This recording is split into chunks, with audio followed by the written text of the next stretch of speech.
कुरान का पैगाम दुनिया और आखिरत के लिए हिदायत का खजाना। अस्सलाम वालेकुम वरहमतुल्लाहि वबरकातुहू। दोस्तों, आज हम बात करेंगे कुरान मजीद के उस अजीम पैगाम पर जो ना सिर्फ हमारी दुनियावी जिंदगी के लिए रहनुमाई फराहम करता है बल्कि आखिरत की कामयाबी के दरवाजे भी खोलता है। तो आइए जानते हैं कि कुरान हमें क्या सबक देता है। दोस्तों, सबसे पहले कुरान हमें अल्लाह की वहदानियत का सबक देता है। अल्लाह ताला फरमाते हैं, और मैंने जन्नात और इंसानों को सिर्फ इसलिए पैदा किया कि वो मेरी इबादत करें। सूरह ज़ारियात, यानी हमारा असल मकसद अल्लाह की इबादत और इसके अहकामात की पैरवी है। कुरान हमें अच्छे अमाल करने और अखलाक को बेहतर बनाने की ताकीद करता है। अल्लाह ताला फरमाते हैं, बेशक अल्लाह अदल, एहसान और रिश्तेदारों को दीने का हुक्म देता है और बेहयाई, बराई और सरकशी से मना करता है।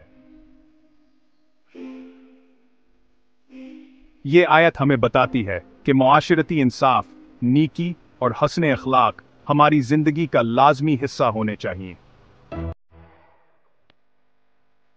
कुरान हमें हक पर कायम रहने और इंसाफ करने का हुक्म देता है, चाहे वो हमारे अपने खिलाफ क्यों ना हो।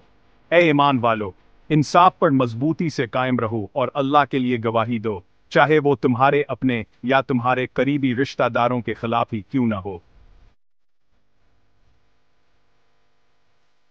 सूरह निसा, ये आयत हमें ये सिखाती है कि इंसाफ के मामले में किसी किस्म का तआस्सुब या झुकाव नहीं होना चाहिए। कुरान हमें दुनिया और आखिरत दोनों की कामयाबी के असूल देता है। अल्लाह फरमाते हैं, और जो कोई अल्लाह और इसके रसूल की इताअत करे वो बड़ी कामयाबी हासिल करेगा। सूरह अल-अहज़ाब। सूरह अल-अहज़ाब यानी हकीकी कामयाबी अल्लाह के अहकामात और रसूलुल्लाह सल्लल्लाहु अलैहि वसल्लम की तालीमात पर अमल करने में है। दोस्तों, कुरान का पैगाम वाज़ेह है, अल्लाह की इबादत करो, अच्छे अमाल करो, हक़-व इंसाफ पर कायम रहो और आखिरत की तैयारी करो। ये किताब न सिर्फ हमारे लिए एक हिदायत है बल्कि दुनिया के हर मसले का हल भयासी में मौजूद है। अगर आपको आज की वीडियो पसंद आई हो तो लाइक और शेयर करें और हमारे चैनल को सब्सक्राइब करें ताकि आपको मजीद ऐसी हिदायत आमुज़ वीडियोस मिलती रहें। जज़ाकल्लाह खैरन। अस्सलाम वालेकुम वरहमतुल्लाहि वबरकातुहू।